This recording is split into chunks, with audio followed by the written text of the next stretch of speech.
guys, welcome back to our channel Knife Skills and Kitchen Thrills. நம்ம கிச்சனில் ரொம்பவே tasty and எம்மியான road ஸ்டைலில் veg hakka noodles எப்படி பண்ணலான்னு பார்த்துடலாமா? இதுக்கு பண்ணுறதுக்கு நான் வெஜிடபிள்ஸ் எடுத்துக்கிறேன். கேரட் எடுத்து நான் சின்னதாக இப்போ சாப் பண்ணி வச்சுக்கிறேன். ஒரு கேரட் 4 பீன்ஸ் எடுத்திருக்கேன். இப்போ பீன்ஸையும் நம்ம சாப் பண்ணிக்கலாம். உங்கள் குழந்தைகளுக்கு பிடிக்கும் அப்படின்னா நீங்கள் கேபேஜும் இதில் சேர்த்துக்கலாம். எந்த காய் அதிகமாக பிடிக்குமோ அதை சேர்த்துக்கலாம். ரொம்ப தின்னாக ஸ்லைஸ் பண்ணி வச்சுக்கணும். இப்போ ஒரு கார்லிக் பூண்டு எடுத்து அதையும் சின்னதாக சாப் பண்ணிக்கிறேன். இப்போ ஒரு பெரிய சைஸ் ஆனியன், பெரிய சைஸ்னால் மீடியம் சைஸ் ஆனியனை நான் இந்த மாதிரி சாப் பண்ணிக்கிறேன். நீளமாக சாப் பண்ணிவிட்டு ஸ்டவ் ஆன் பண்ணிக்கலாம். இப்போ நம்ம ஹக்கா நூடுல்ஸை வேக வைக்கலாம். ஹக்கா நூடுல்ஸ் வேகிற அளவுக்கு தண்ணி ஊற்றிக்கலாம். தண்ணி சேர்த்த உடனே நம்ம ஹக்கா நூடுல்ஸ் போட்டுறக்கூடாது. இந்த மாதிரி நல்லா பாயில் ஆனதுக்கப்புறம் 1 டேபிள் ஸ்பூன் அளவுக்கு உப்பு, அதாவது ஹக்கா நூடுல்ஸ் வேகிற அளவுக்கு உப்பு போட்டுட்டு நம்ம ஹக்கா நூடுல்ஸ் போட்டுட்டு இந்த மாதிரி கிளறி விட்டோம் அப்படின்னா அது நல்லா உதிரியாக வந்துடும். 5 to 7 மினிட்ஸ் மட்டும்தான் வேக வைக்கணும், அதுக்கு மேலே வேக வைக்கக்கூடாது.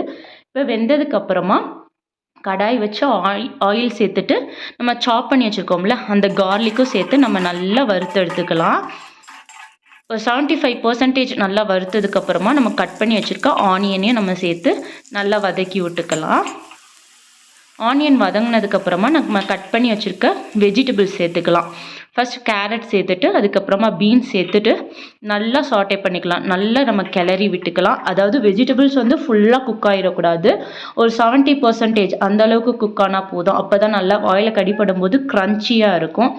இப்போ நம்ம உப்பு ஆட் பண்ணிக்கலாம். உப்பு நீங்கள் முன்னாடியே ஆட் பண்ணி வதக்குனீங்க அப்படின்னா நல்லா வதங்கி அந்த வெஜிடபிள்ஸில் இருக்கிற தண்ணியெல்லாம் பிரிய ஆரம்பிச்சிடும். அதனால உப்பு லாஸ்ட்டாக சேர்த்துக்கோங்க.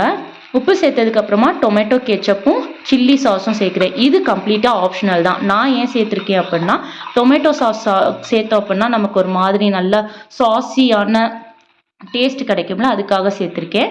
அப்புறம் ஹக்கா நூடுல்ஸ் சேர்த்துட்டு ஒரு கிளறிட்டு நம்ம பெப்பர் தூள் சேர்த்துக்கலாம். பெப்பர் தூள் உங்களுக்கு தேவையான அளவுக்கு சேர்த்துக்கோங்க. நான் 1 ஸ்பூன் அளவுக்கு சேர்த்துட்டு ஹை ஃப்ளேமில் வச்சு நல்லா இந்த மாதிரி கிளறி வச்சுக்கணும்.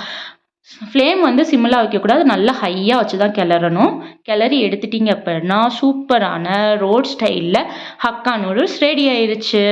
இந்த மாதிரி செஞ்சு சர்வ் பண்ணுங்கள். உங்களோட கிட்ஸும் ரொம்பவே விரும்பி சாப்பிடுவாங்க. அவ்வளோதான்.